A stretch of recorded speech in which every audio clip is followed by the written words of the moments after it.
Hello students. हम लोग आज एक नया टॉपिक स्टार्ट करेंगे, रेडियो एक्टिविटी। ठीक है, जैसा कि मैंने आपको बोला था कि न्यूक्लियाई चैप्टर में दो पार्ट है ना। एक पार्ट में हम लोग न्यूक्लियर स्ट्रक्चर के बारे में बात करते हैं और सेकेंड पार्ट में हम लोग न्यूक्लियर स्ट्रक्चर और न्यूक्लियर रिएक्शन के बारे में हम लोग फर्स्ट पार्ट में बात करते हैं और सेकेंड पार्ट में हम लोग रेडियो एक्टिविटी के बारे में बात करेंगे। ठीक है, तो स्टार्ट करते हैं रेडियो एक्टिविटी। ओके, क्या होता है रेडियो एक्टिविटी, देखते हैं। रेडियो एक्टिविटी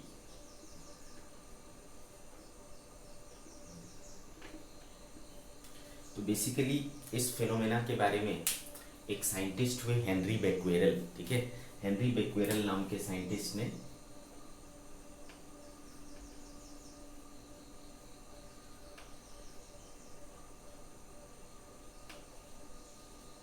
ठीक है, हेनरी बेक्वेरेल नाम के एक साइंटिस्ट हुए, उन्होंने इस फिनोमेना को सबसे पहले बताया। क्या नाम था उनका?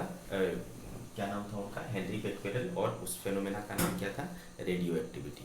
चलो देखते हैं कि रेडियो एक्टिविटी में क्या ऑब्जर्व किया उन्होंने। सबसे पहले उन्होंने देखा कि कुछ ऐसे मटेरियल हैं नेचर में, ठीक है, कुछ ऐसे मटेरियल है नेचर में जो खुद से, है ना, खुद ब खुद, उनमें कुछ करने की ज़रूरत नहीं पड़ती, खुद से ही वो कुछ प्रकार के रेडिएशंस, है ना, छोड़ते हैं, वो एमिट करते हैं। आगे बात समझ में, खुद से होना, ठीक है, स्वतः, ठीक है, सेल्फ, इसको हम लोग कहते हैं स्पॉन्टेनियस। ठीक, तो स्पॉन्टेनियसली किसी मटेरियल से कुछ प्रकार का रेडिएशन क्या हो रहा होता है, निकल रहा होता है। ठीक है, इस घटना को क्या कहा जाता है? रेडियो एक्टिविटी कहा जाता है। ठीक है, तो अगर इसके डेफिनेशन की बात करें तो spontaneous emission of radiation, spontaneous emission of radiation from the nucleus of some elements। ठीक है, spontaneous emission of radiation from the nucleus of some elements is known as radio activity. Okay, तो ये हो गया आपको इसका डेफिनेशन।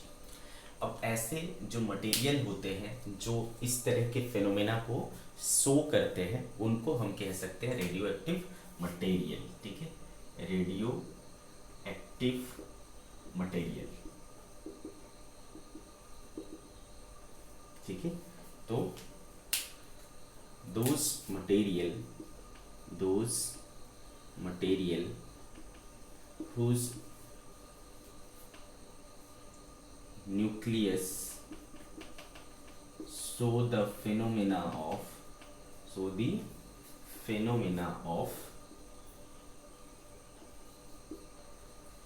radioactivity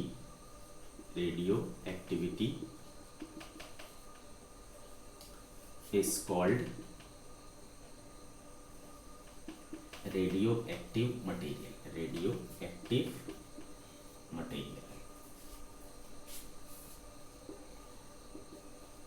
ठीक है, बेसिकली जो रेडियो एक्टिव मटेरियल होते हैं वो होते हैं जिनके न्यूक्लियस क्या होते हैं? हाईली अनस्टेबल होते हैं। ठीक है, क्लियर है? Generally those material whose nucleus is highly unstable। ठीक है, उन लोग क्या करते हैं? ये वाला फिनोमेना शो करते हैं रेडियो एक्टिविटी का। ठीक है, एग्जाम्पल के तौर पर इसमें आ जाएगा आपका यूरेनियम, प्लूटोनियम, है ना, थोरियम, इस तरह के जो एलिमेंट, रेडियम, इस तरह के जो एलिमेंट होते हैं। ठीक है, uranium, plutonium, thorium, radium etcetera. ठीक है, ये सब जो होते हैं जनरली वो रेडियो एक्टिव मटेरियल में आते हैं। ठीक है बच्चे, तो अभी तक के जो डिस्कशन हुई उसमें हमें समझ में आया कि कुछ ऐसे मटेरियल होते हैं जिसके न्यूक्लियस अनस्टेबल होते हैं। वो अनस्टेबिलिटी, कोई भी चीज़ क्या चाहता है बेटा, कोई भी न्यूक्लियस क्या चाहता है, स्टेबिलिटी गेन करना चाहता है। ठीक है, तो स्टेबिलिटी गेन करने के लिए वो क्या करता है, कुछ प्रकार के रेडिएशन को अपनी आप खुद से, हमको कुछ करने की ज़रूरत नहीं पड़ती है, वो सेल्फ है ना, सेल्फ ही क्या करता है, कुछ प्रकार के रेडिएशंस को एमिट करता रहता है। ठीक है, और स्टेबिलिटी की ओर जाने की कोशिश करता है। इस घटना को हम लोग रेडियो एक्टिविटी कहते हैं। और ऐसे मटेरियल जो इस घटना को शो करते हैं, इस फिनोमेना को शो करते हैं, उनको हम रेडियो एक्टिव मटेरियल कहते हैं। ठीक है, क्लियर है। तो यहाँ तक के डिस्कशन से हमको ये समझ में आया। तो अब वो कौन से रेडिएशंस हैं जो है ना रेडियो एक्टिविटी के दौरान निकलते हैं, ये बात भी आप लिख लेंगे बेटा। It was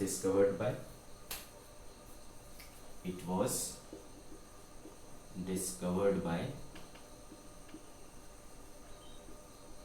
Henry Becquerel.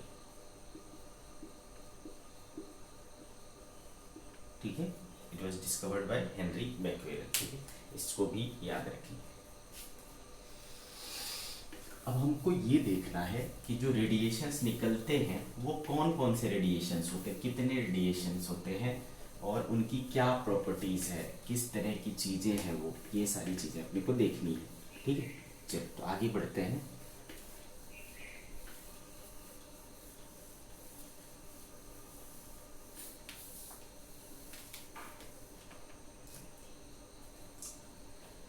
ठीक है बच्चे, तो बात कर रहे हैं हम लोग type of radio active emission. ठीक है, type of radio active emission. ठीक है, तो बेटे बेसिकली 3 प्रकार का रेडिएशन होता है। एक होता है रेडिएशन ऑफ अल्फा पार्टिकल। ठीक है, दूसरा होता है radiation of beta particle and तीसरा होता है रेडिएशन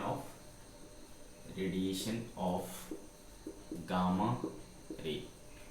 ठीक, ये 3 प्रकार के एमिशन होते हैं। रेडियो एक्टिव एमिशन में क्या होता है, अल्फा पार्टिकल निकलता है, बीटा पार्टिकल निकलता है और गामा रे का एमिशन होता है।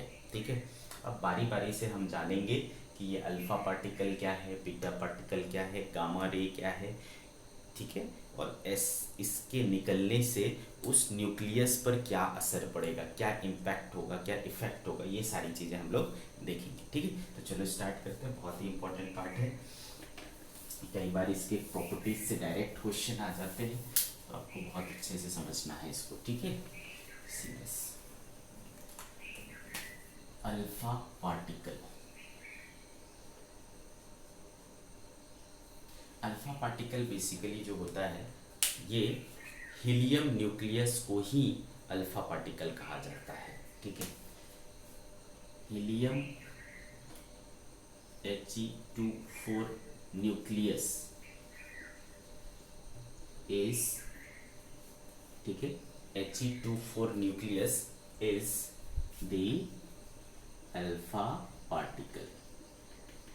ठीक है, हीलियम का जो न्यूक्लियस है वही अल्फा पार्टिकल के समान होता है। ठीक है, एक बात समझ में आ गया आपको, अल्फा पार्टिकल क्या होता है ये समझ में आ गया। ठीक है, एक जो अल्फा पार्टिकल होता है, तो इस चीज़ से देखो तो क्या समझ में आता है कि उसके पास है ना कितने चार्ज होंगे बेटा, 2 चार्ज होंगे न्यूक्लियस में। हीलियम के न्यूक्लियस में क्या होता है, 2 प्रोटॉन होता है, तो +2e का चार्ज होगा। ठीक है, और मास कितना है, देखो मास नंबर कितना है, 4, यानी इसमें 2 प्रोटॉन और 2 न्यूट्रॉन है, यानी 4 times almost mass of proton के बराबर का इसके पास क्या होता है, मास होता है। ठीक है, क्लियर है। तो और अगर हम बातें लिखना चाहें इसमें, तो charge on alpha particle, charge on alpha particle क्या होता है, Q अल्फा से अगर डिनोट करूं Q अल्फा, तो कितना होगा बेटा, +2e। ठीक है, charge on alpha particle is +2e। Second चीज, mass of alpha particle, mass of alpha particle जो होता है, मास ऑफ अल्फा वो almost 4 times mass of proton के बराबर होता है। ठीक है, almost 4 times mass of proton के बराबर होता है। ठीक है, तो ये आपको समझ में आ गया कि आखिर अल्फा पार्टिकल होता क्या है। ठीक है, अब जब वो कोई न्यूक्लियस है ना, जिसमें रेडियो एक्टिविटी की फेनोमेना शो हो रही है, तो वो क्या करेगा, अल्फा पार्टिकल निकालेगा, बीटा पार्टिकल निकालेगा, गामा रेज निकालेगा, इस तरीके की चीज़ें होंगी। ठीक है, तो जब अल्फा पार्टिकल वो एमिट करता है, ठीक है, कोई मटेरियल, कोई न्यूक्लियस जब अल्फा पार्टिकल एमिट करेगा तो उस न्यूक्लियस पर क्या इफेक्ट होगा, क्या इम्पैक्ट होगा, है ना। और जब अल्फा निकलेगा तो हम ये कहते हैं कि उसका क्या हो रहा है, अल्फा डीके हो रहा है। क्या हो रहा है, डीके मतलब समझते हो आप, डीके मतलब होता है टूटना। ठीक है, अल्फा उससे टूट रहा है, डीके हो रहा है उससे, आगे बात समझ में। ठीक है, तो अल्फा डीके क्या होता है, अल्फा डीके, तो हम कह सकते हैं जब न्यूक्लियस से अल्फा पार्टिकल एमिट हो रही होती है तो हम उसको क्या कहेंगे, अल्फा डीके कहेंगे। When alpha particles are emitted from the radioactive nucleus we call it alpha decay. ठीक है, इसको क्या कहते हैं हम लोग, अल्फा डीके कहते हैं। अब हम बात करेंगे कि जब अल्फा डीके होगा तो उस न्यूक्लियस पर क्या असर होगा। ठीक है, इम्पैक्ट ऑफ अल्फा डीके। ठीक है बेटे, ऐसा तो मान लो कोई एक एलिमेंट है जिसका एटॉमिक नंबर Z है और मास नंबर A है, और इससे क्या हो रहा है, एक अल्फा पार्टिकल डीके कर रहा है। ठीक है, एक अल्फा पार्टिकल क्या हो रहा है, एमिट हो रहा है। तो बेटा देखो, एक अल्फा के पास क्या क्या चीज़ है, उसके पास 2 इलेक्ट्रॉन, 2 चार्ज है और 4 टाइम्स मास है। ठीक है, तो इसमें से क्या होगा बेटा, ये एटॉमिक नंबर है ना, एटॉमिक नंबर किसको शो करता है, नंबर ऑफ प्रोटॉन्स को शो करता है। तो इसमें से चूंकि 2 प्रोटॉन क्या हो रहा है, निकल जा रहा है, तो 2 प्रोटॉन क्या हो गया, घट गया, तो Z क्या हो गया, 2 घट जाता है।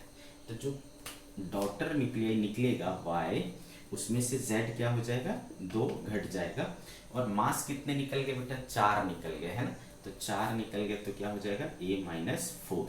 ठीक है, जब एक अल्फा डीके होता है तो पेरेंट न्यूक्लियस, इसको कहते हैं हम लोग पेरेंट न्यूक्लियाई। ठीक है, this is called parent nuclei, parent nuclei. ठीक है, और इसको क्या कहते हैं, डॉटर न्यूक्लियाई। ठीक है बेटे, इसको हम लोग क्या कहते हैं, डॉटर न्यूक्लियाई। तो जब भी आपका ये होगा, क्या बोलते हैं, अल्फा डीके होगा बेटा, तो आपका जो मास नंबर है वो 4 से कम हो जाएगा, और जो आपका ये है वो मास नंबर है वो 4 से कम, सॉरी एटॉमिक नंबर 2 से कम हो जाएगा और मास नंबर 4 से कम हो जाएगा। ठीक है, जब भी कभी अल्फा डीके होगा तो इस चीज़ को आपको ध्यान में रखना है। क्यों हुआ वो भी मैं आपको समझा रहा हूँ। ए बेसिकली क्या होता है बेटा, नंबर ऑफ न्यूक्लियॉन होता है, Z क्या होता है, नंबर ऑफ प्रोटॉन्स होता है। ठीक है, तो आप क्या देख रहे हो कि जो वहां से निकलेगा वो क्या क्या लेके निकलेगा, वो 2 Z लेकर के निकलेगा और 4 A लेकर के निकलेगा, है ना, A है, ये Z है, तो इसमें से 2 Z निकल गए और 4 A निकल गए, तो Z-2 और A-4। तो अल्फा डीके के दौरान ये घटना घटती है। ठीक है, पेरेंट जो न्यूक्लियाई होंगे उसके एटॉमिक नंबर में 2 की कमी आ जाएगी और मास नंबर में 4 की कमी आ जाएगी, इसको कहते हैं हम लोग अल्फा डीके। ठीक है, जब भी अल्फा डीके होगा तो इस तरीके से होगा। क्लियर है, तो समझ गए आप अल्फा डीके क्या होता है। अब हम लोग बात करेंगे कि अल्फा पार्टिकल जो है ना, अल्फा पार्टिकल जो है उसकी प्रॉपर्टीज क्या है, ठीक है।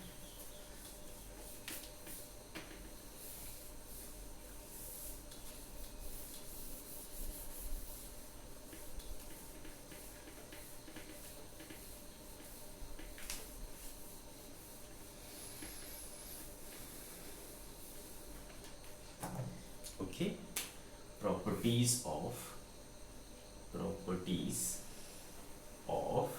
Alpha particle.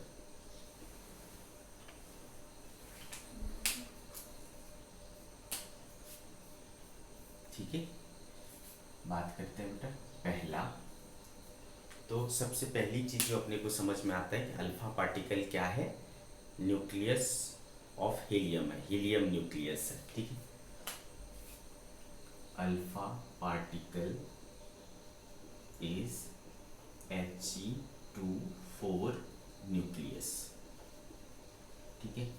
दूसरी प्रॉपर्टी हमने क्या देखा बेटा, इट हैज कितना पॉजिटिव चार्ज है ना, इट हैज पॉजिटिव चार्ज, ठीक है। इट हैज पॉजिटिव चार्ज कितना, that is Q on alpha equals to +2e, ठीक है, +2e। तीसरी चीज, it has mass approx 4 times mass of proton, mass of proton लगभग, है ना। तो mass on alpha is 4 times mass of proton, almost ऐसा होता है, ठीक है। फोर्थ चीज जो हमको समझ में आया कि ये क्या है बेटा, चूंकि चार्ज्ड पार्टिकल है, चार्ज्ड पार्टिकल को अगर आप इलेक्ट्रिक फील्ड या मैग्नेटिक फील्ड में डालोगे तो क्या होगा, चार्ज के ऊपर इलेक्ट्रिक फील्ड क्या करेगा, इलेक्ट्रिक फोर्स लगाएगा। और अगर वो मूविंग चार्ज पार्टिकल है उसको अगर हम मैग्नेटिक फील्ड से गुजारेंगे तो मैग्नेटिक फोर्स भी लगेगा, तो वो क्या हो सकता है, डिफ्लेक्ट हो सकता है। तो किसी भी अल्फा पार्टिकल को अगर इलेक्ट्रिक फील्ड या मैग्नेटिक फील्ड से पास कराएंगे, है ना, तो उसमें डिफ्लेक्शन होगा, ठीक है। तो फोर्थ प्रॉपर्टी हो गया, it show deflection, it show deflection when passed through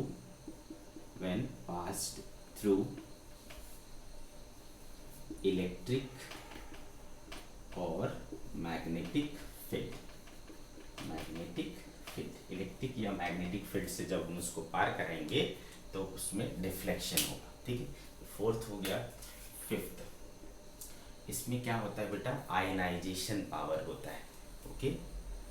it has ionization power, ionization power क्या होता है बेटा, आयोनाइजेशन पावर। तो आपको पता होना चाहिए कि जब किसी गैस के थ्रू, ठीक है, जब किसी गैस के थ्रू अल्फा पार्टिकल पास करेगा तो वो क्या कर सकता है, उस गैस को आयोनाइज कर सकता है, ठीक है, गैस को आयनाइज कर सकता है। आयनाइज करने का मतलब पॉजिटिव आयंस और नेगेटिव आयंस में टूट जाना। जो उसके गैस के एटम्स हैं उसके आउटर मोस्ट ऑर्बिट से इलेक्ट्रॉन को क्या कर देता है, नॉकआउट कर देता है। जब किसी एटम के आउटर मोस्ट ऑर्बिट से इलेक्ट्रॉन नॉकआउट हो जाएगा, ठीक है, तो उसने इलेक्ट्रॉन को रिलीज किया, वो क्या बन जाएगा, पॉजिटिव आयन बन जाएगा।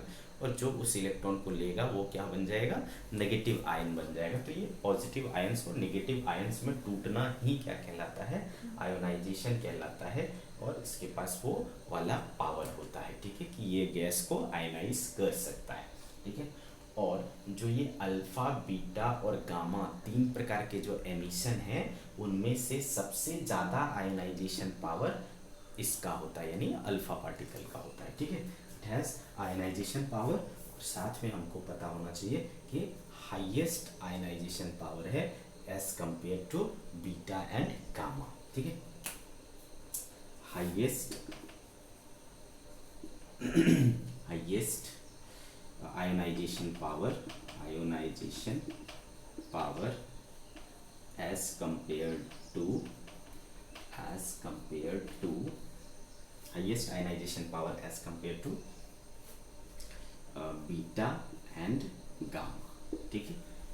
ओके, तो ये हो गया आयनाइजेशन पावर की बात। सिक्स्थ, इसके पास पेनिट्रेशन पावर भी होता है। पेनिट्रेशन पावर मतलब अगर मैं अल्फा रेडिएशन को छोड़ रहा हूँ, अल्फा पार्टिकल ऐसा जा रहा है, इसके सामने में अगर कोई ऑब्स्टिकल आया तो वो उसके कितने अंदर तक जा सकता है, कितने अंदर तक पेनिट्रेट कर सकता है, ठीक है।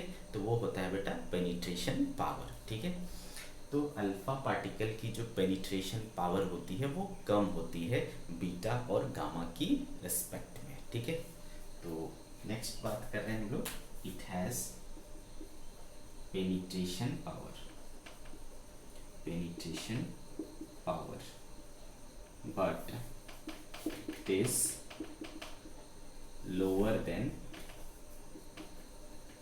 बीटा एंड गामा, ठीक है। बीटा और गामा पार्टिकल से इसका पेनिट्रेशन पावर क्या होता है, कम होता है कि बच्चे पेनिट्रेशन पावर इसका कम होता है।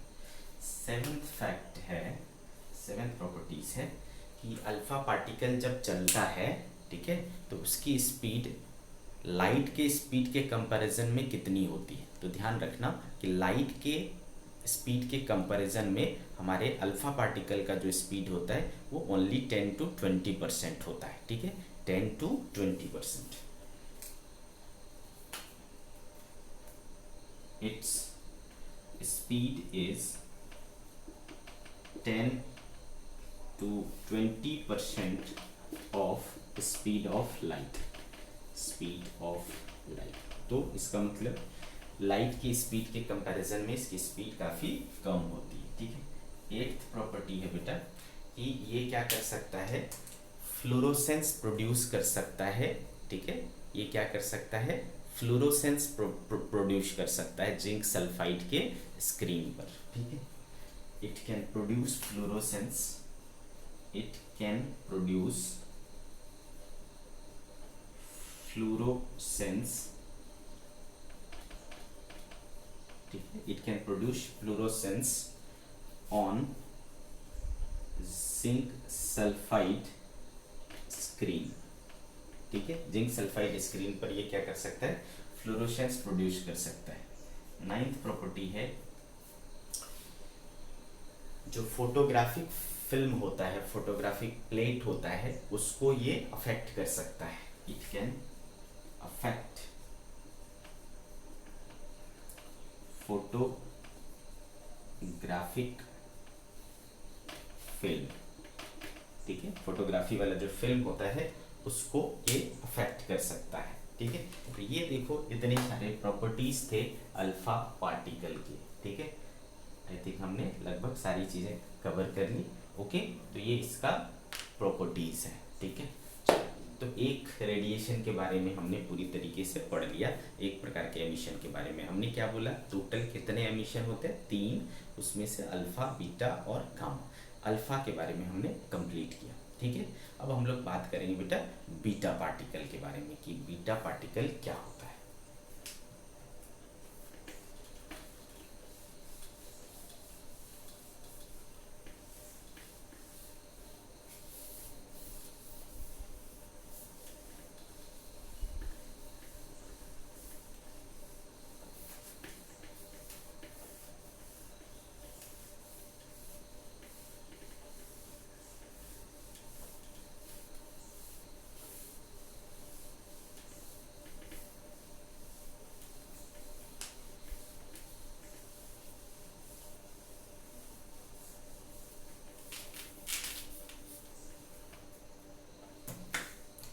Next is beta particle.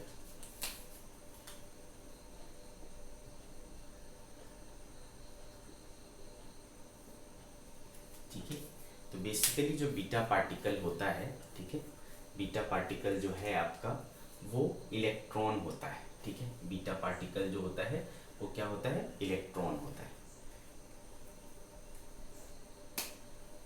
Generally beta particle is electron, ठीक है। जनरली जो बीटा पार्टिकल होता है वो कौन होता है, इलेक्ट्रॉन होता है, ठीक है। आगे बात समझ में, ठीक है भाई, बीटा पार्टिकल इलेक्ट्रॉन होता है। तो आपको समझ में आ गया होगा कि इसका मास कितना होगा, इसका चार्ज कितना होगा, ठीक है। जो इलेक्ट्रॉन का मास होता है, जो इलेक्ट्रॉन का चार्ज होता है, वही इसका क्या होगा, ठीक है। तो मास चार्ज ऑन बीटा पार्टिकल, ठीक है। तो क्यू बीटा इक्वल्स टू क्या हो गया, -E। दूसरी बात मास ऑफ बीटा पार्टिकल क्या हो जाएगा, मास ऑफ बीटा इज जो मास ऑफ इलेक्ट्रॉन होता है, ठीक है, वो हो जाएगा। इतनी कहानी समझ में आ गई आपको। अब हम लोग बात करेंगे प्रॉपर्टीज ऑफ बीटा पार्टिकल की। प्रॉपर्टीज ऑफ बीटा पार्टिकल, ठीक है। तो पहली चीज जो अपने को समझ में आती है कि ये एक चार्ज्ड पार्टिकल है, इट इज बेसिकली इलेक्ट्रॉन, ठीक है। सेकेंड चीज क्या है, इट इज बेसिकली इलेक्ट्रॉन। तो फिर आप बोलोगे जब इलेक्ट्रॉन है तो सर इसका नाम अलग से रखने की क्या ज़रूरत पड़ी, इलेक्ट्रॉन ही बोल सकते थे ना। तो ये इलेक्ट्रॉन जो बाकी इलेक्ट्रॉन होते हैं, जो ऑर्बिटल इलेक्ट्रॉन होते हैं, जो इलेक्ट्रॉन न्यूक्लियस के चारों तरफ घूमते हैं, उस इलेक्ट्रॉन से ये इलेक्ट्रॉन थोड़ा सा डिफरेंट है। क्या है ये, वो आगे चल करके आपको समझ में आएगा। क्योंकि देखो जो डीके होता है वो किसका होता है, न्यूक्लियस का होता है, ठीक है। और न्यूक्लियस के अंदर इलेक्ट्रॉन नहीं होता है, समझ में आया क्या, न्यूक्लियस के अंदर इलेक्ट्रॉन होता है क्या, नहीं। न्यूक्लियस के अंदर कौन होता है, प्रोटॉन और न्यूट्रॉन होता है। तो वहाँ तो इलेक्ट्रॉन है नहीं, दैट मीन्स कि ये नॉर्मल इलेक्ट्रॉन नहीं है, ऑर्बिटल इलेक्ट्रॉन नहीं है, ठीक है। इसलिए इसका नाम हम इलेक्ट्रॉन नहीं रख सकते, इसका नाम बीटा पार्टिकल है, ओके। तो इट इज बेसिकली इलेक्ट्रॉन, ठीक है। साथ में क्या दिख रहा है, इलेक्ट्रॉन है तो भाई चार्ज्ड होगा, तो it is charged particle, it is charged particle. कितना चार्ज मास है वो आपने देख लिया है, दैट्स चार्ज्ड पार्टिकल। अब आपको समझ में आता है बेटा चार्ज्ड पार्टिकल है तो वो उसको अगर आप किसी इलेक्ट्रिक फील्ड या मैग्नेटिक फील्ड से क्रॉस कराओगे, पास कराओगे, तो वो क्या होगा, डिफ्लेक्शन होगा उसमें, ठीक है। तो थर्ड फैक्ट इज कि it shows deflection when passed through electric और मैग्नेटिक फील्ड, ठीक है। मैग्नेटिक फील्ड या इलेक्ट्रिक फील्ड से जब हम इसको पास करेंगे तो इसमें होगा डिफ्लेक्शन, ठीक है। फोर्थ फैक्ट इज कि अगर क्या बोल रहा हूँ, फोर्थ चीज जो है आपको जाननी कि ये भी क्या कर सकता है, गैस को आयनाइज कर सकता है। It can also ionize the gas, but इसकी जो आयनाइजेशन पावर है वो अल्फा से क्या होता है, कम होता है। It's ionization power is lesser than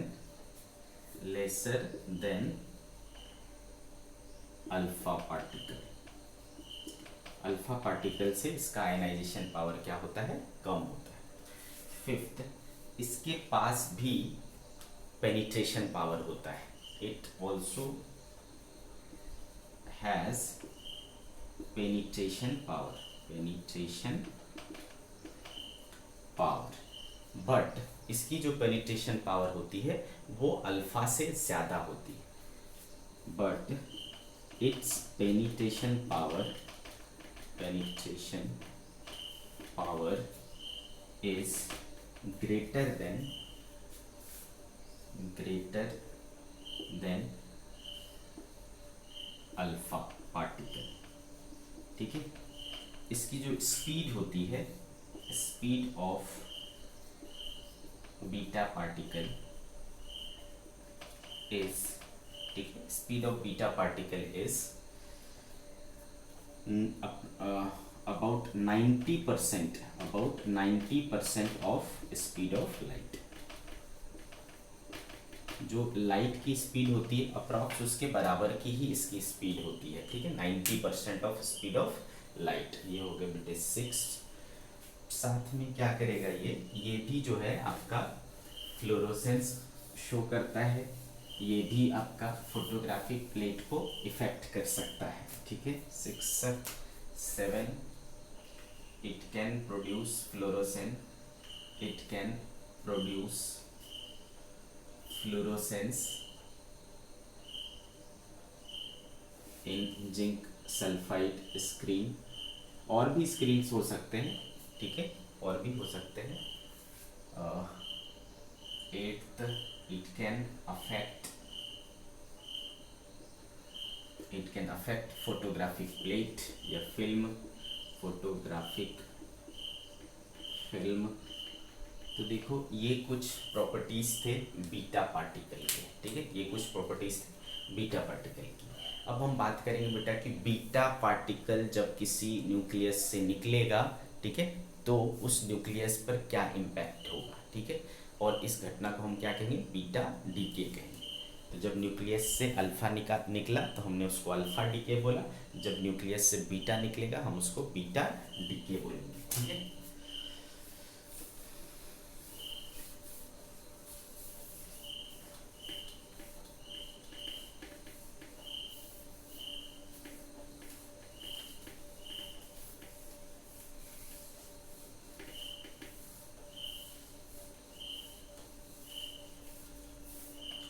C beta decay.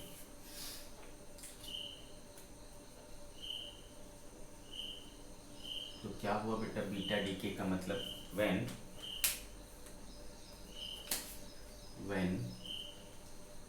Beta particle is emitted from the radioactive nucleus,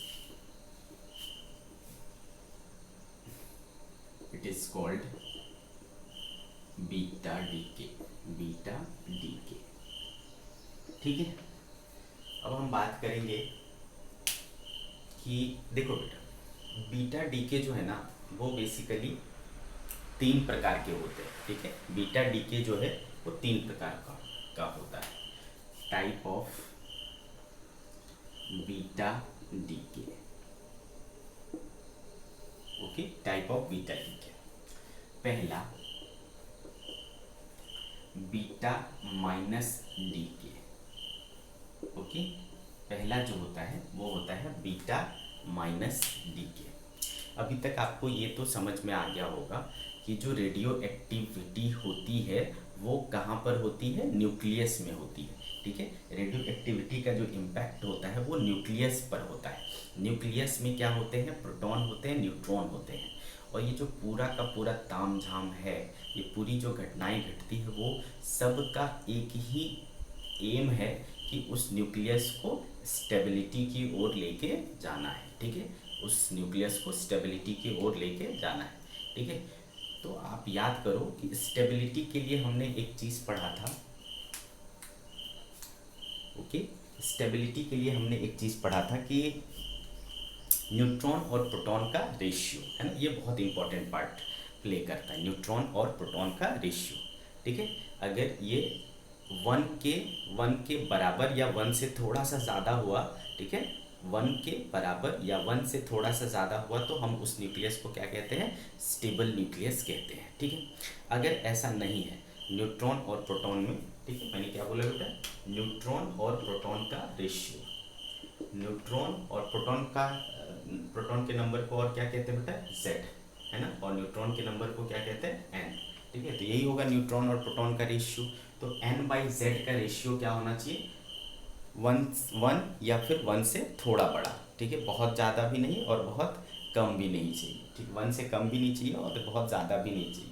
ठीक है, तो n/z का जो रेशियो है 1 से बराबर या 1 से स्लाइटली ज़्यादा। देखो ये हमने वो बनाया था, वैल्यू बनाया था, है ना, वैल्यू ऑफ स्टेबिलिटी। तो ये इस रेंज में आएगा तो हम उसको स्टेबल कहेंगे। तो ये इसके बराबर हुआ तो 1 हुआ, इससे थोड़ा सा ज़्यादा हुआ तो स्लाइटली ग्रेटर देन 1। तो ऐसा रहता है तो हम क्या कहते हैं कि वो स्टेबल है।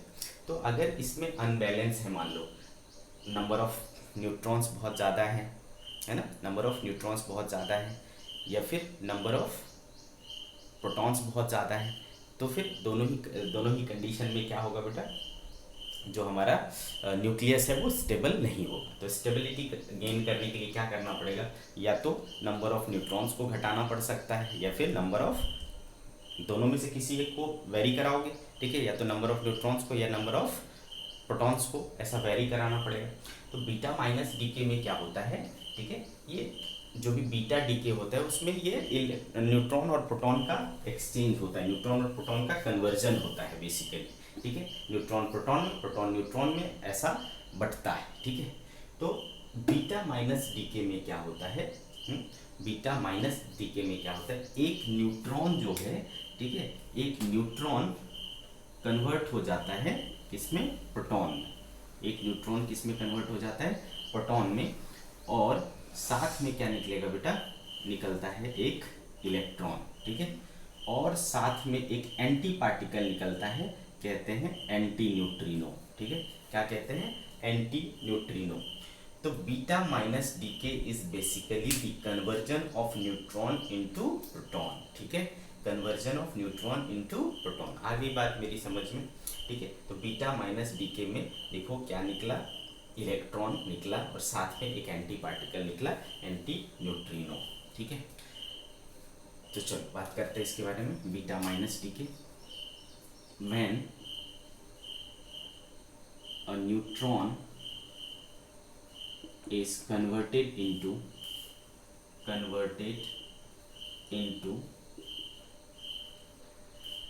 proton. ठीक है, when a neutron is converted into proton, an electron and an anti-particle anti-neutrino is released. ठीक है, यह emitted, is emitted. This is called beta minus decay. ठीक है, इसको हम लोग क्या कहते हैं, बीटा माइनस डीके कहते हैं। ठीक है बेटा, तो बीटा माइनस डीके में क्या हो गया, ऐसा हो गया। तो अब आप सोचो बेटा, ठीक है, कि कोई एक जो हमारा पेरेंट एटम था उसके एटॉमिक नंबर Z था और मास नंबर A था। आप सोचो उसमें से एक न्यूट्रॉन चला गया और क्या हो गया बेटा, प्रोटॉन बन गया। तो एक नया प्रोटॉन बन गया ना, उस न्यूक्लियस में क्या आ गया, एक नया प्रोटॉन आ गया। ध्यान से सुनना, और प्रोटॉन की संख्या ही क्या होती है, Z होती है। समझते हो, प्रोटॉन की नंबर्स को ही हम क्या कहते हैं, Z कहते हैं। तो एक प्रोटॉन चूंकि वहां पर एक्स्ट्रा आ गया है ना, एक प्रोटॉन एक्स्ट्रा आ गया, तो Z हमारा क्या हो जाएगा बेटा, 1 बढ़ जाएगा, है ना, Z हमारा क्या हो जाएगा, 1 बढ़ जाएगा। ठीक है, तो जो डॉटर न्यूक्लियाई बनेगा, है ना, उसमें इससे एक 1 एक्स्ट्रा Z+1 हो जाएगा। ठीक है, आगे बात समझ में। ए पर क्या असर पड़ेगा, देखो तो क्या दिक्कत है भाई, न्यूट्रॉन अगर प्रोटॉन में बदल गया तो न्यूट्रॉन घट गया, प्रोटॉन बढ़ गया, है ना, न्यूट्रॉन घट गया, प्रोटॉन बढ़ गया न्यूक्लियस के अंदर। तो जितना न्यूट्रॉन का मास है उतना ही लगभग क्या है बेटा, प्रोटॉन का भी मास है। जितना न्यूट्रॉन का मास है उतना ही लगभग प्रोटॉन का भी मास है। बेसिकली नंबर ऑफ न्यूक्लियॉन्स को ही तो आप मास नंबर कहते हो। ठीक है, तो एक ने बस रूप चेंज किया लेकिन वहाँ से कहीं गया नहीं। ठीक है, नहीं समझा, मान लो उसमें 10 न्यूट्रॉन थे और 10 प्रोटॉन थे, 10 प्रोटॉन थे। अब एक न्यूट्रॉन, टोटल कितने हुए भाई, 20। अब मान लो एक न्यूट्रॉन कम हो गए तो 9 न्यूट्रॉन, और ये क्या हो गए, 11 प्रोटॉन हो गए। तो भी देखो कितने न्यूक्लियॉन्स हुए, 20 ही हुए ना। तो बताओ नंबर ऑफ न्यूक्लियॉन्स में कोई चेंज हुआ नहीं हुआ, और नंबर ऑफ न्यूक्लियॉन्स को ही क्या कहते हैं बेटा, मास नंबर कहते हैं। दैट मीन्स कि मास नंबर में कोई इम्पैक्ट नहीं हुआ, ठीक है। तो during beta minus decay, beta minus decay, ठीक है, आपका जो एटॉमिक नंबर है वो 1 से रेज हो जाता है, इंक्रीज हो जाता है, और मास नंबर पे कोई असर नहीं पड़ता। This is beta minus decay. आगे बात समझ में, ठीक है। तो अब आप देख सोचो कि बीटा माइनस डीके की ज़रूरत कब होगी। तो देखो n/z रेशियो है ना, किसके लिए ज़रूरी होती है, स्टेबिलिटी के लिए ज़रूरत होती है इसकी, उस न्यूक्लियस की स्टेबिलिटी के लिए। तो z आपने क्या किया, बढ़ाया, z बढ़ाओगे तो ये क्या हो जाएगा इसका बेटा, इसका रेशियो क्या हो जाएगा, कम हो जाएगा। तो इस रिएक्शन, ये रिएक्शन तब होता है जब आपका n/z रेशियो बहुत ज़्यादा होता है, ठीक है। n/z रेशियो अगर बहुत ज़्यादा है तो आपको क्या करना पड़ेगा, उसको कम करना पड़ेगा, 1 के क्लोज लाना पड़ेगा। तो 1 के क्लोज लाने के लिए आपको z को क्या करना पड़ेगा, बढ़ाना पड़ेगा। z कैसे बढ़ेगा, तो ऐसे बढ़ेगा, ठीक है। तो ध्यान रखेंगे beta minus decay occurs when, ठीक है, beta minus decay occurs when n/z ratio is too large, too big, ठीक है, बहुत ज़्यादा है तो बीटा माइनस डीके होगा, ताकि z बढ़ जाए, z बढ़ जाए तो ये जो रेशियो है वो कम हो जाएगा और स्टेबिलिटी गेन कर लेगा, ठीक है। तो ये हुआ बीटा माइनस डीके। ओके बच्चे, इस रिएक्शन को याद रखना है। तो कोई भी अगर ये है तो उसमें से क्या होगा, आपका z जो है 1 बढ़ जाएगा, मास नंबर सेम रहेगा, कोई दिक्कत, क्लियर है। बीटा माइनस डीके के बाद सेकेंड टाइप है बेटा beta plus decay, beta plus DK.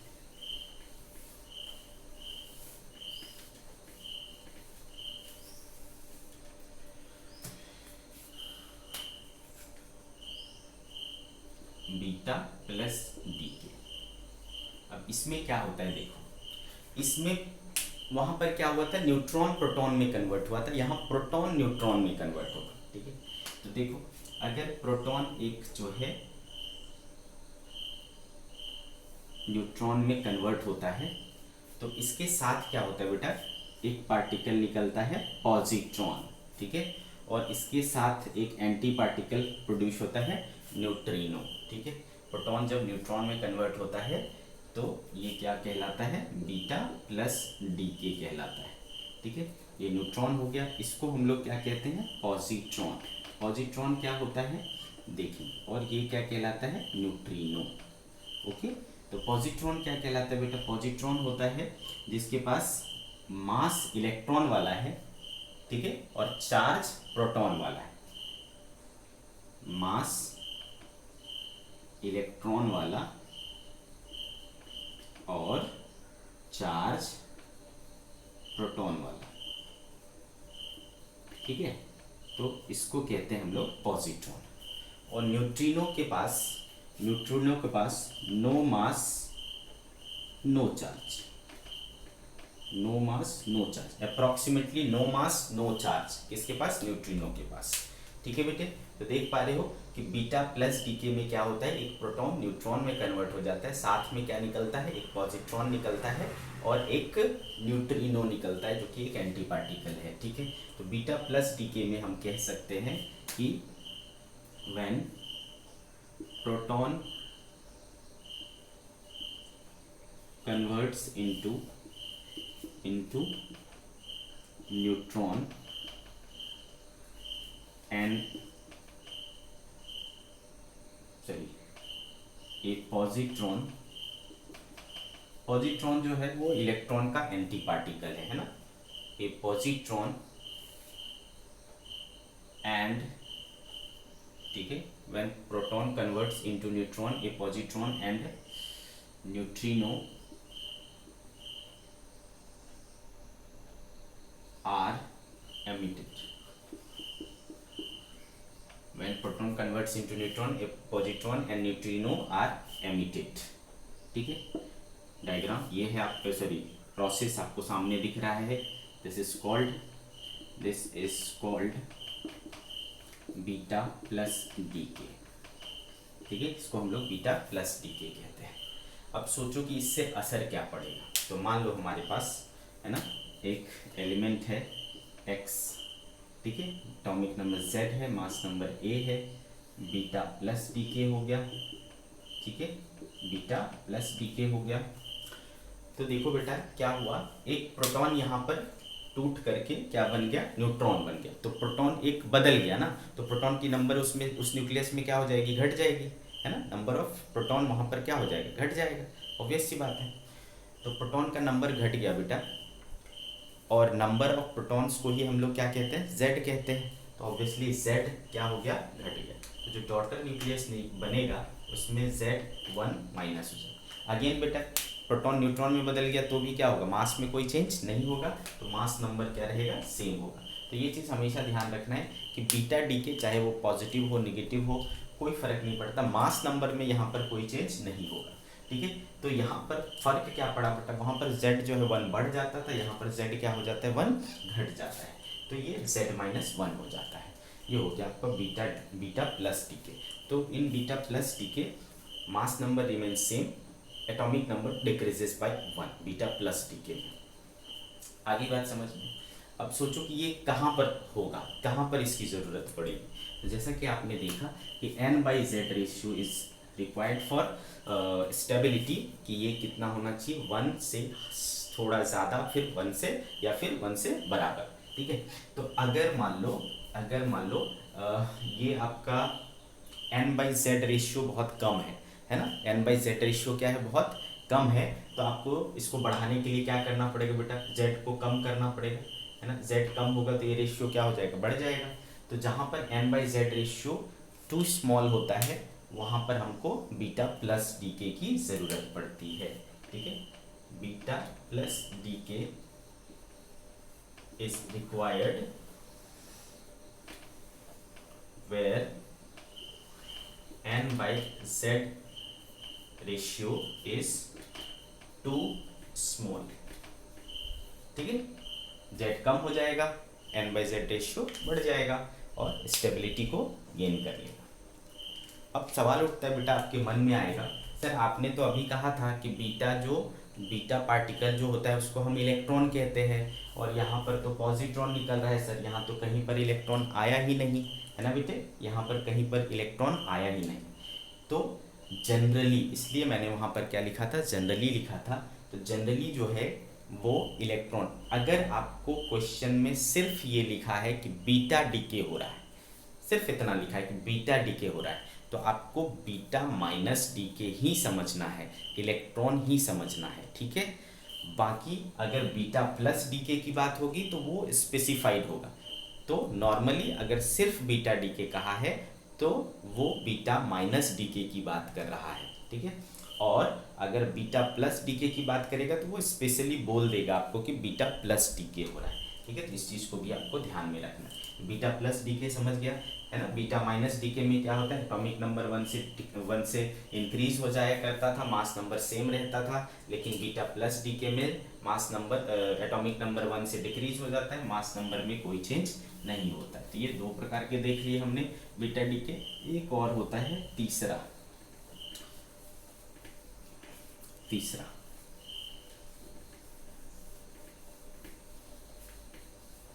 ये जो थर्ड टाइप है इसको हम लोग कहते हैं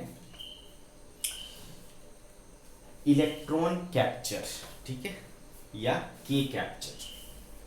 तीसरा टाइप का जो बीटा डीके है उसको कहते हैं इलेक्ट्रॉन कैप्चर और के कैप्चर। क्या होता है इसको समझते हैं, इलेक्ट्रॉन कैप्चर या के कैप्चर।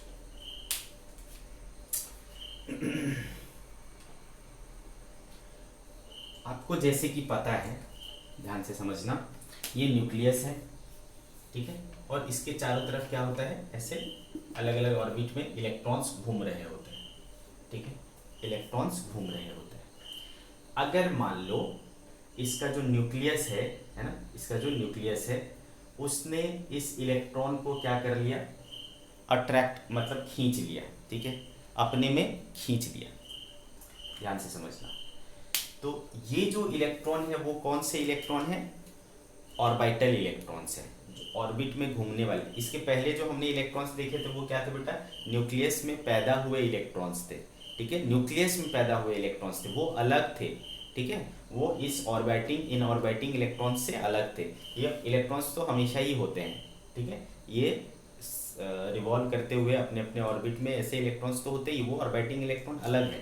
और जो बीटा डीके में अभी तक निकला था वो क्या था, न्यूक्लियस में पैदा हुआ था न्यूट्रॉन के कन्वर्ट होने से, है ना, ऐसा, ठीक है, तो वो अलग था।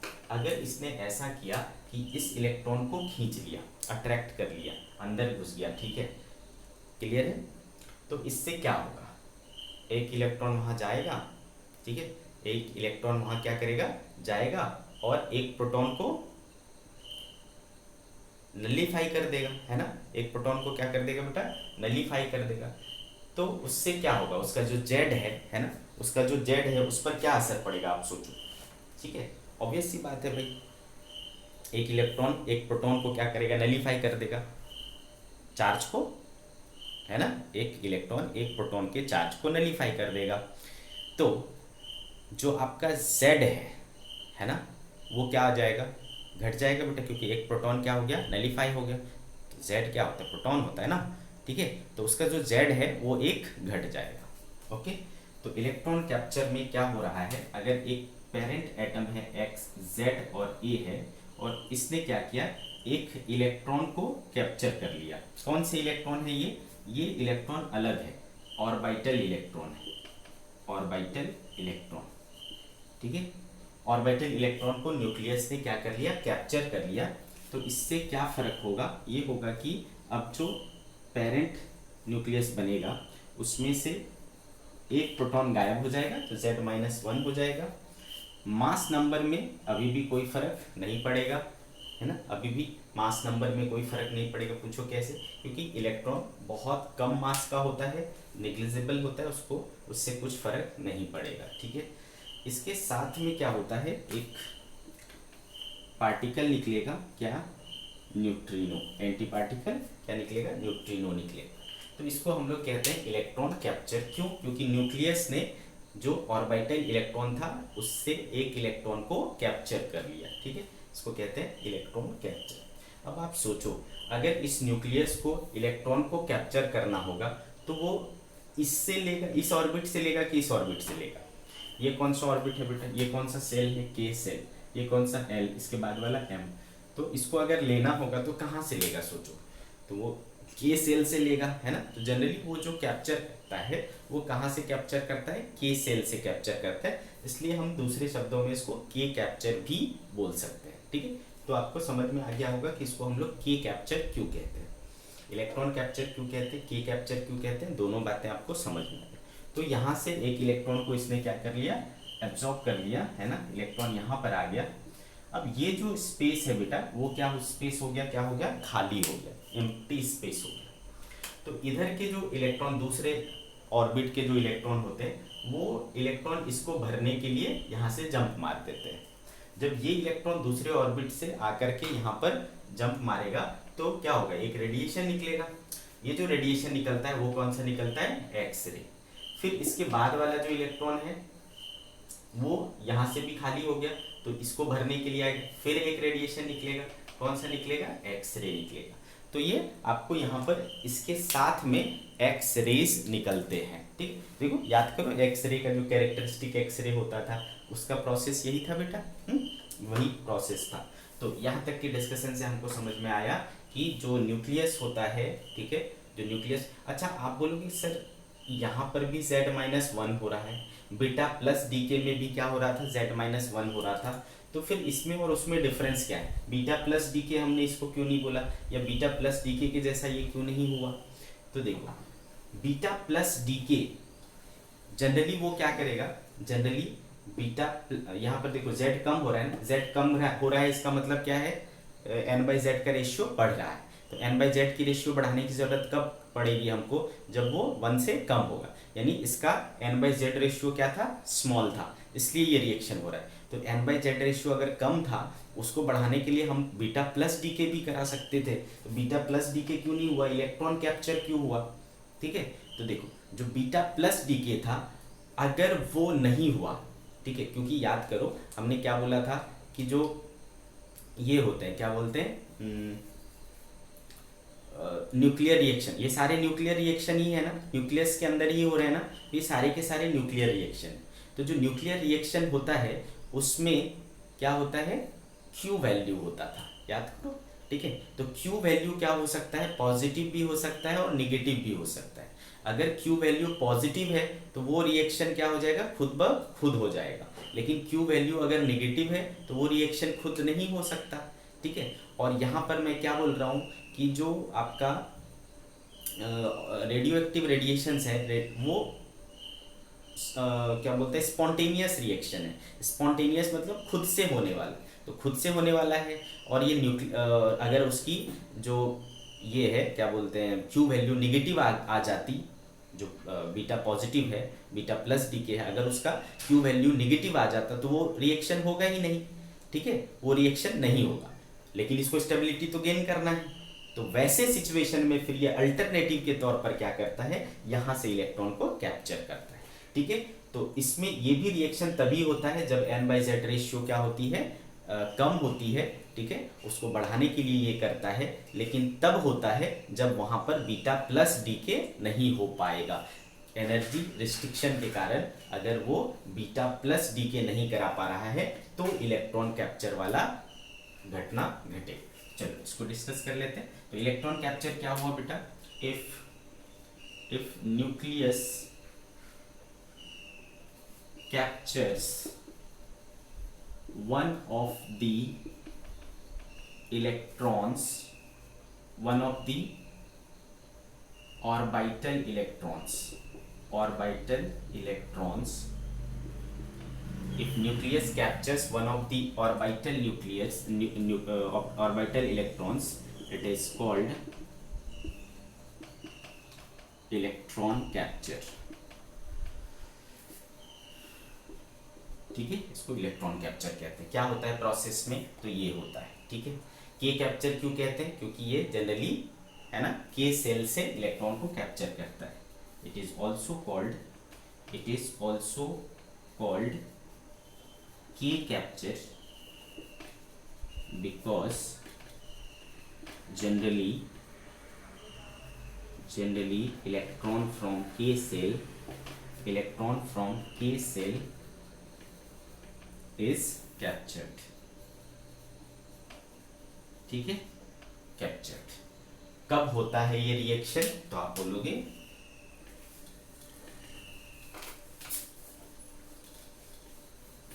कब होता है ये reaction, this reaction takes place when, ठीक है, this reaction takes place when n/z ratio is too small and beta plus decay can not occur due to energy restriction, ठीक है। समझ आया आपको, कब होगा ये रिएक्शन, जब n/z रेशियो बहुत कम होगा, उसको बढ़ाने की जरूरत पड़ेगी तो z को घटाने की जरूरत पड़ेगी। देखो z घट जा रहा है, z घटाने के लिए एक और तरीका है हमारे पास, बीटा प्लस डीके। और वो बीटा प्लस डीके अगर निगेटिव क्यू वैल्यू वाला हो जाएगा तो फिर वो हो नहीं पाएगा, और वो हो नहीं पाएगा तब ये वाला रिएक्शन होगा, ठीक है। इसके साथ मैंने क्या बोला बेटा कि इलेक्ट्रॉन कैप्चर के साथ हमेशा, है ना, इलेक्ट्रॉन कैप्चर के साथ हमेशा क्या होता है, एक्स रे का रेडिएशन होता है, ठीक है, उसके साथ साथ एक्स रे का रेडिएशन होता है। along with electron capture x-ray radiation occurs, ठीक है। आगे बात समझ में क्लियर है। तो ये हो गया, देखो बेटा हमने सारी कंडीशंस डिस्कस कर लिए किसका, बीटा डीके का, ठीक है, बीटा डीके के हमने सारे कंडीशन को डिस्कस कर लिया। तो रेडिएशन जो एमिशन थे तीन एमिशन में से हमने दो एमिशंस डिस्कस कर लिए। अब हम लोग बात करेंगे थर्ड एमिशन की, जो कि है गामा रेडिएशन। ठीक है, गामा रे। तो जो आपका गामा रेडिएशन है ना, गामा रेडिएशन है वो बेसिकली एक प्रकार का क्या है, इलेक्ट्रोमैग्नेटिक रेडिएशन है। ठीक है, अल्फा बीटा क्या था, पार्टिकल था, बट ये जो है वो क्या है, रेडिएशन है। ठीक है, कौन सा वाला, इलेक्ट्रोमैग्नेटिक। अब आपको पता है बेटा कि इलेक्ट्रोमैग्नेटिक रेडिएशन जो होता है ना, वो चार्जलेस होता है, उसका चार्ज नहीं होता। वो किसके टर्म में चलता है, फोटोन के टर्म्स में चलता है। आगे बात समझ में। चलो, गामा रे रेडिएशन है, रे के फॉर्म में चलेगा। ठीक है, गामा रे। तो इसकी प्रॉपर्टीज के बारे में बात करें तो ये क्या है, इलेक्ट्रोमैग्नेटिक वेव है। It is electromagnetic wave, electromagnetic wave यानी EM वेव है, EMW। ठीक है, इट इज इलेक्ट्रोमैग्नेटिक वेव। दूसरी चीज, ठीक है, दूसरी चीज, इलेक्ट्रोमैग्नेटिक वेव क्या होता है बेटा, इस पर कोई चार्ज नहीं होता है। तो चार्ज नहीं होता, इसका मतलब कैसे पता चलेगा कि इस पे चार्ज नहीं है, कैसे पता चला, तो जब आप इन रे को है ना किसी इलेक्ट्रिक फील्ड या मैग्नेटिक फील्ड से गुजारोगे तो उसमें कोई डेविएशन नहीं होगा, जो कि शो करता है इस पर कोई चार्ज नहीं होता है। when passed through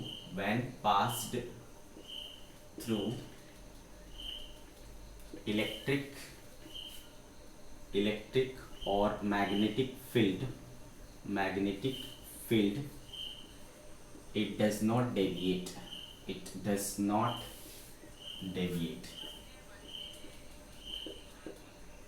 that means gamma ray is uncharged। ठीक है बेटा, ये क्या है, अनचार्ज्ड है। तीसरी चीज गामा रेडिएशन जब होगा, चलो ठीक है उसको बाद में बात करेंगे।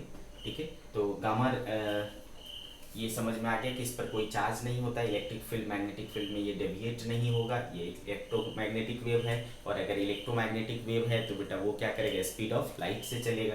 तो its speed in vacuum,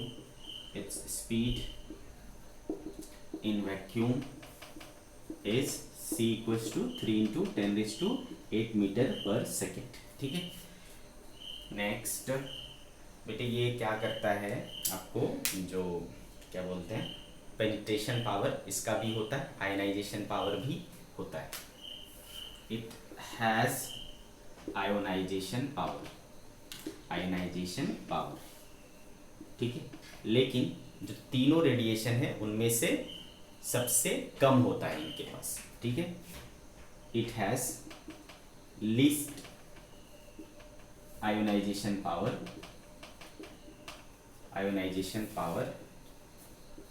in all radioactive emission. जितने भी रेडियो एक्टिव एमिशन है, मतलब अल्फा बीटा और गामा में से इनका आयनाइजेशन पावर सबसे कम होता है। इसके पास भी पेनिट्रेशन पावर होता है, इट हैज पेनिट्रेशन पावर। ठीक है, और इसके पास सबसे ज्यादा पेनिट्रेटिंग पावर होता है, it has maximum penetration power in all radioactive emission. सभी रेडियोएक्टिव एमिशन में से इनके पास सबसे ज़्यादा पेनिट्रेटिंग पावर होता है। 30 सेंटीमीटर मोटी स्टील को भी ये क्या कर सकता है, पार कर सकता है, इसलिए इसके पास बहुत ज़्यादा पेनिट्रेशन पावर होता है। आगे बात समझ में। तो ये थे बेटा प्रॉपर्टीज ऑफ गामा रे। ये भी क्या कर सकता है बेटा, फ्लोरोसेंस शो कर सकता है और फोटोग्राफिक फिल्म को अफेक्ट कर सकता है। इट कैन प्रोड्यूस फ्लोरोसेंस और it can affect photographic film, ठीक है। अब ये जो गामा रे है, ठीक है, गामा रे है, यानी गामा जब रेडिएशन उससे निकलेगा तो हम इसको क्या कहेंगे, गामा डीके कहेंगे। जैसा अल्फा डीके हुआ, बीटा डीके हुआ, वैसा ही गामा डीके भी होगा। और गामा डीके होगा तो न्यूक्लियस पर क्या असर होगा। तो चूंकि ये क्या है बेटा, चूंकि ये रेडिएशन है, इलेक्ट्रोमैग्नेटिक रेडिएशन है, और आपको पता है कि जो इलेक्ट्रोमैग्नेटिक रेडिएशन होता है उसके पास ना तो चार्ज है, चार्जलेस है, और मास भी नहीं होता। फोटोन का रेस्ट मास क्या होता है, जीरो होता है। तो इसके पास ना तो मास है ना तो चार्ज है भाई, हाँ ठीक है। तो देखो, ना तो जो आपका एटॉमिक नंबर है उस पर कोई असर पड़ेगा, ना तो मास नंबर है उस पर कोई असर पड़ेगा। तो जब भी गामा डीके होता है तो न्यूक्लियस के एटॉमिक नंबर या मास नंबर पे कोई असर नहीं पड़ता है। गामा डीके, ठीक है। when nucleus, when radioactive nucleus,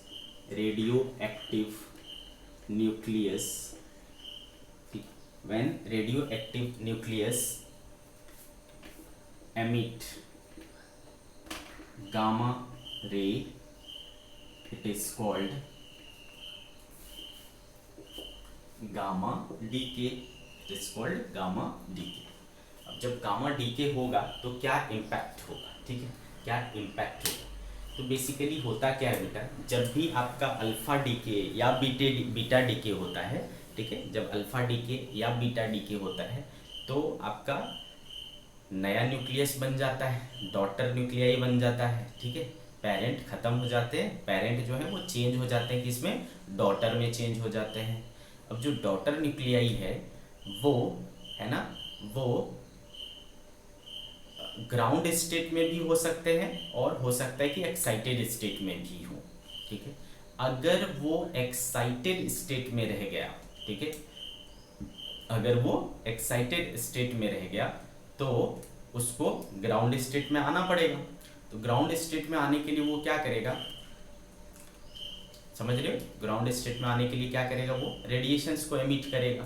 तो वो जो रेडिएशन एमिट करता है वो किसके फॉर्म में, गामा रेडिएशन के फॉर्म में करता है। सिंपल सी बात है, ठीक है। तो बेसिकली ये एक प्रकार से एनर्जी बैलेंस करने के लिए है, ठीक है। ये एक प्रकार से क्या होता है, उसके एनर्जी को बैलेंस करता है।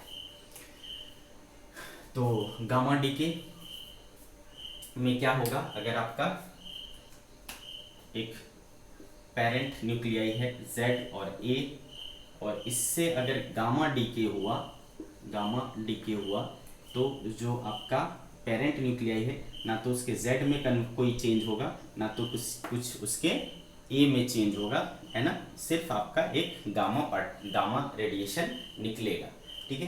तो गामा डीके क्यों होता है बेटा, ड्यूरिंग अल्फा डीके और beta decay, if nucleus is, ठीक है, ड्यूरिंग अल्फा डीके और beta decay if nucleus is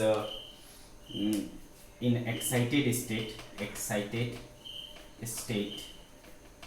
ठीक है, इन एक्साइटेड स्टेट, देन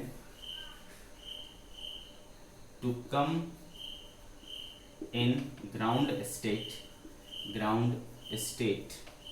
ठीक है, during alpha decay or beta decay, if nucleus is in excited state, then to come in ground state,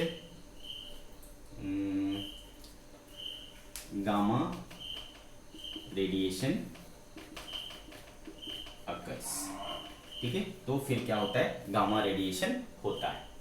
clear है, आगे बात समझ में आपको भाई, ये देख लेना जरा, ये वाई है और ये गामा है, ठीक है, वाई और गामा है। तो ड्यूरिंग अल्फा डीके या बीटा डीके आपको क्या होता है, एक्साइटेड स्टेट में अगर रह गया है आपका वो, तो फिर वो ग्राउंड स्टेट में आने के लिए ये वाला काम करता है, ठीक है।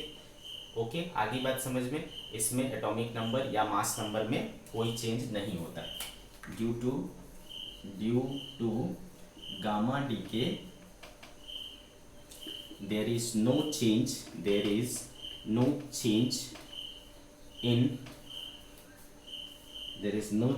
in atomic number यानी Z और atomic mass number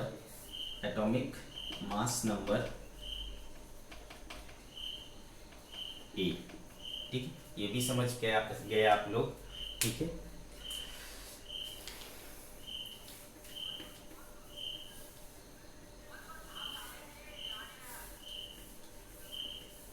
एग्जाम्पल के तौर पर आपको याद रखना है, एक एग्जाम्पल मैं दे रहा हूं बेटा, ये एनसीईआरटी का एग्जाम्पल है, इसके ऊपर भी डायरेक्ट कई बार क्वेश्चंस रहते हैं तो आपको समझना है। ठीक है, या डायरेक्ट इसी पर क्वेश्चन दे देगा कि मान लो कोबाल्ट है। ठीक है, कोबाल्ट का कितना होता है 2860 28 होता है, सही कर रहा हूँ ना मैं, 27 होता है, 28 होता है, 27 सॉरी, क्या होता है इसका 27। ओके, कोबाल्ट का 2760। इससे मान लो क्या हुआ, एक बीटा डीके हुआ। ठीक है, एक बीटा माइनस डीके हुआ। बीटा माइनस डीके में क्या होता है याद करो, बीटा माइनस डीके में Z एक बढ़ जाता है। ठीक है, Z एक बढ़ जाता है, तो और Z एक बढ़ने से जो आया, ठीक है, क्या बन जाएगा 28 हो जाएगा, है ना, क्या हो जाएगा 28 हो जाएगा। 28 किसका होता है बेटा, निकेल का। तो निकेल बन तो जाएगा, लेकिन ये अभी क्या है, एक्साइटेड स्टेट में रहेगा, एक्साइटेड स्टेट में। ठीक है, एक्साइटेड स्टेट में रहता है। अब एक्साइटेड स्टेट में है तो यहाँ से क्या होगा बेटा, ये जंप मारेगा, और जंप मारेगा तो यहाँ से क्या होगा, एक रेडिएशन निकलेगा, गामा रेडिएशन। और इस गामा रेडिएशन का जो एनर्जी रहेगा वो रहेगा 1.17 mega electron volt, 1.17 mega electron volt. आगे बात समझ में। अब देखो इसके बाद क्या होगा, अभी भी ये ग्राउंड स्टेट में नहीं पहुंचा है। ये देखो बेटा, ये डायरेक्ट एग्जाम्पल है, आपको याद रखना है बस। ये अभी भी क्या है, एक्साइटेड स्टेट में ही है। ठीक है, ये भी क्या है आपका, एक्साइटेड स्टेट ही है। फाइनली ये जब ग्राउंड स्टेट में आएगा, ये ग्राउंड स्टेट है इसका, ग्राउंड स्टेट, तो तब तक नहीं रुकेगा जब तक कि ये ग्राउंड स्टेट में ना पहुंच जाए। तो फिर से रेडिएशन देगा, वो भी गामा रेडिएशन होगा, और इस बार जो एनर्जी ये रिलीज करेगा वो है 1.33 मेगा इलेक्ट्रॉन वोल्ट। ठीक है, कितना, 1.33 मेगा इलेक्ट्रॉन वोल्ट। और फाइनली अब जो है ग्राउंड स्टेट में आपको प्रोडक्ट मिलेगा, क्या, निकल, जिसका एटॉमिक नंबर क्या रहेगा 28, और मैंने आपको बोला है बीटा डीके में मास नंबर पर कोई चेंज नहीं पड़ता है। मास नंबर में फर्क सिर्फ किससे पड़ता है, अल्फा डीके से। तो ये एग्जाम्पल को आपको याद रखना है। ये पूछा जाता है कि कितने एनर्जी वाला ये गामा रेडिएशन वहाँ पर होगा। ठीक है, ये एग्जाम्पल बोलेगा कोबाल्ट है, कोबाल्ट में कितने कितने का रेडिएशंस निकलेगा, तो आपको याद रखना है 1.17 मेगा इलेक्ट्रॉन वोल्ट और 1.33 मेगा इलेक्ट्रॉन वोल्ट। और फिर ये फाइनली किस में कन्वर्ट हो जाएगा बेटा, निकल में कन्वर्ट हो जाएगा। क्लियर है मेरी बात? ओके, तो ये रही कहानी। तो ये इस प्रकार से हमने तीनों ही प्रकार के जो डीके थे वो हमने समझ लिया। ओके,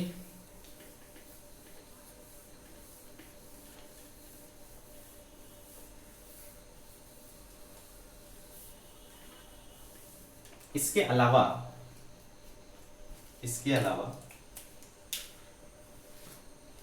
कुछ और न्यूक्लियर रिएक्शन होते हैं।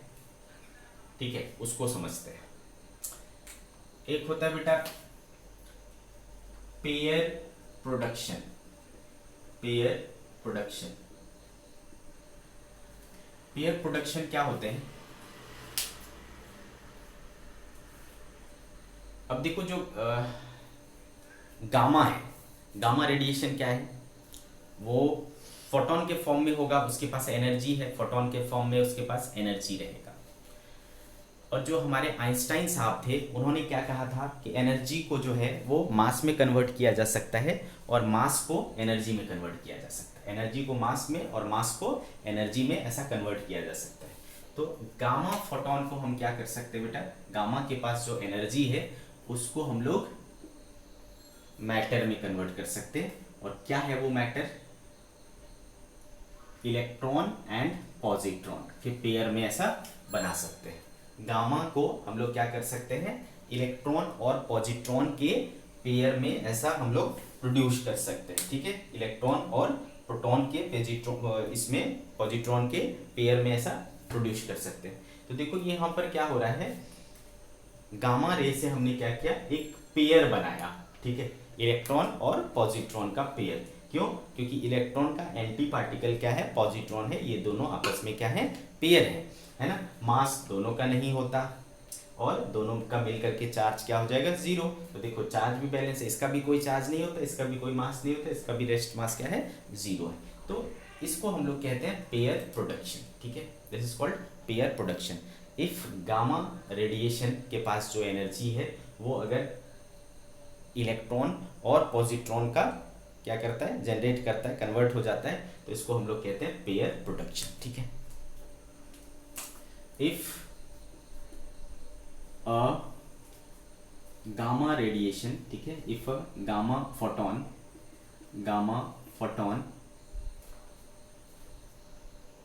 is converted into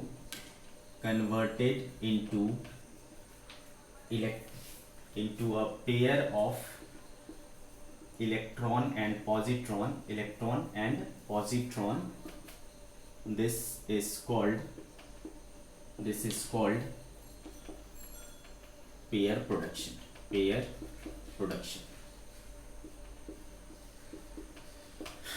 आगे बात समझ में? अब आप ये तो सोच ही सकते हो बेटा कि एनर्जी को मास में चेंज किया गया है। ठीक है, एनर्जी को मास में चेंज किया गया है, तो कितना इस गामा के पास कितना एनर्जी होना चाहिए? तो ऑब्वियसली है ना, जितना इसके मास का एनर्जी इक्विवेलेंट है। तो इसका मास क्या है बेटा, मास ऑफ इलेक्ट्रॉन है ना, इंटू सी स्क्वायर, उसका भी क्या होगा, mass of electron into C square, यानी 2 times M E into C square, यानी 2 into 9.1 into 10⁻⁻31 into C square करोगे तो ठीक है 3 इंटू 10⁸ का होल स्क्वायर। जब आप इन सारी चीज़ों को कैलकुलेट करते हो तो ये निकल करके आता है 1.02 मेगा इलेक्ट्रॉन वोल्ट। कितना निकल करके आता है बेटा, 1.02 mega electron volt. That means कि उस फोटोन के, उस गामा फोटोन के पास कम से कम कितनी एनर्जी होनी चाहिए, 1.02 मेगा इलेक्ट्रॉन वोल्ट एनर्जी होनी चाहिए। ठीक है, 1.02 मेगा इलेक्ट्रॉन वोल्ट एनर्जी होनी चाहिए। तो मैं यहाँ पर नोट करके लिख देता हूँ। ठीक है, नोट करके लिख देता हूँ, फॉर पेयर प्रोडक्शन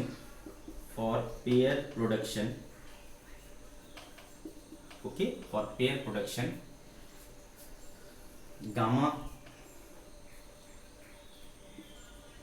रे या gamma photon should have at least 1.02 mega electron volt energy. ठीक है, अब आपके मन में उठेगा कि अगर इससे ज़्यादा हो गया तो क्या होगा सर, और इससे कम हो गया तो क्या होगा। ठीक है,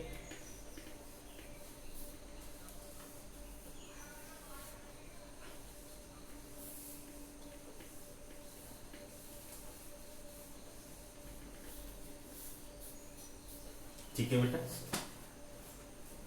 अगेन नोट,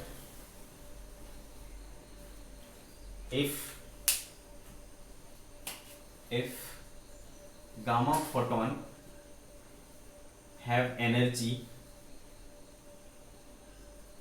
more than या greater than 1.02 mega electron volt, तो जो एक्स्ट्रा एनर्जी है वो जो इलेक्ट्रॉन और पॉजिट्रॉन निकला है, बना है, उसके काइनेटिक एनर्जी में, मतलब वो भागने लगेगा, उसके काइनेटिक एनर्जी में आ जाएगा. If gamma photon have energy greater than 1.02 mega electron volt, then extra energy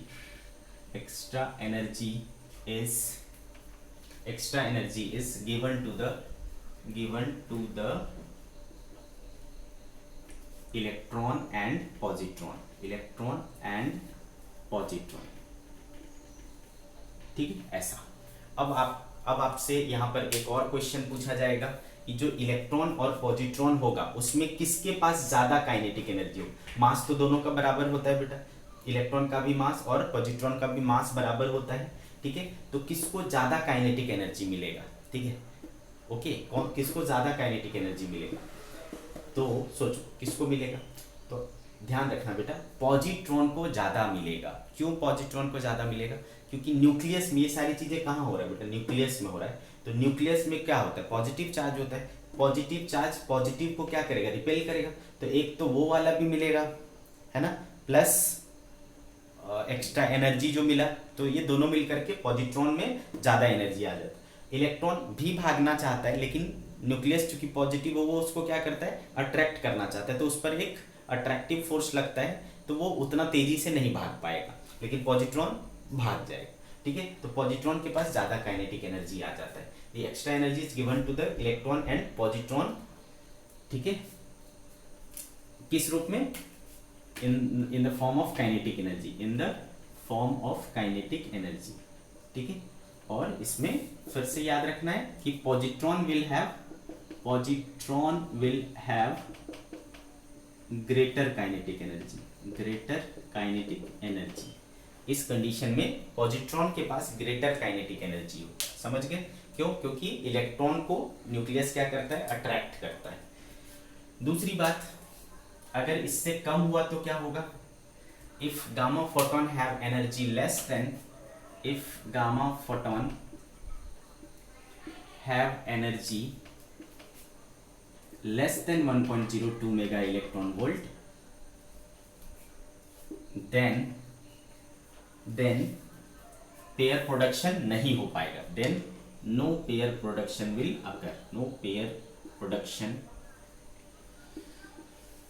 will occur. ठीक है, और तो फिर क्या होगा भाई, no pair production will occur, तो क्या होगा, तो फिर हो सकता है या तो आपका क्या बोलते हैं, फोटो इलेक्ट्रिक इफेक्ट हो जाए. फोटो इलेक्ट्रिक इफेक्ट याद है, फोटोन आता है ना, और अगर उसकी एनर्जी आपके थ्रेशोल्ड एनर्जी से ज़्यादा हुआ, वर्क फंक्शन से ज़्यादा हुआ, तो वो एक इलेक्ट्रॉन को क्या करता है, एमिट करा देता है. तो उस कंडीशन में फोटो इलेक्ट्रिक इफेक्ट होगा. ठीक है, if gamma photon have energy less than 1.02 mega electron volt, then no pair production will occur, but photoelectric effect या फिर और कॉम्पटन इफेक्ट में अकर, वहां पर आपको इन दोनों की संभावना बनती है, फोटो इलेक्ट्रिक इफेक्ट या फिर कॉम्पटन इफेक्ट के होने की संभावना बनती है. तो ये हो गई बेटे कहानी पेयर प्रोडक्शन की. पेयर प्रोडक्शन के बाद हम लोग बात करेंगे पेयर एनिहिलेशन. ठीक है, पेयर एनिहिलेशन, ये जो नेक्स्ट हम लोग बात करने वाले हैं pair annihilation, this is completely reverse process of pair production. Pair production का कंप्लीट रिवर्स प्रोसेस है pair annihilation. See this pair annihilation.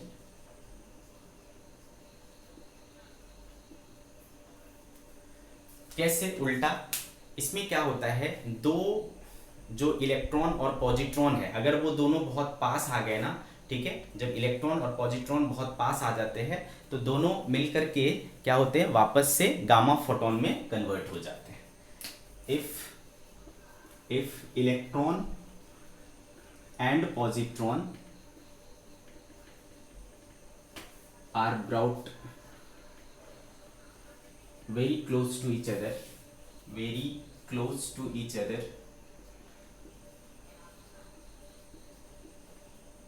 they convert into gamma photon, gamma में कन्वर्ट हो जाते हैं। यानी E माइनस और E प्लस मिल करके क्या बना लेते हैं, गामा। और गामा जो निकलेंगे बेटा वो दो निकलेंगे हमेशा, ठीक है। क्या निकलेंगे, दो निकलेंगे। अब पूछोगे इसका कारण, तो इसका कारण है कि गामा रेडिएशन उसके पास क्या होगा बेटा, ये रहेगा, है ना, मोमेंटम रहेगा। तो मोमेंटम बैलेंस होना चाहिए ना, क्योंकि ये दोनों क्या थे, रेस्ट में थे, तो जीरो। तो मोमेंटम बैलेंस कैसे होगा बेटा, एक इस तरफ चलेगा तो दूसरा क्या होगा, इस तरफ चलेगा। तो मोमेंटम को बैलेंस करने के लिए, एनर्जी को बैलेंस करने के लिए हमेशा दो फोटोन जनरेट होंगे और दोनों एक दूसरे के अपोजिट डायरेक्शन में जाएंगे, ठीक है। This is called pair annihilation, ठीक है। तो ये इस प्रकार से हमने देखे कितने प्रकार के, है ना, रेडिएशंस वगैरह होते हैं, ठीक है। आज की सभा हम लोग यही समाप्त करेंगे बेटे। नेक्स्ट लेक्चर में हम लोग, नेक्स्ट लेक्चर जो रेडियो एक्टिविटी का आखिरी लेक्चर होगा, है ना, उस पर हम लोग सीखेंगे कि रेडियो एक्टिव डीके का लॉ क्या है, ठीक है। Okay, bye bye.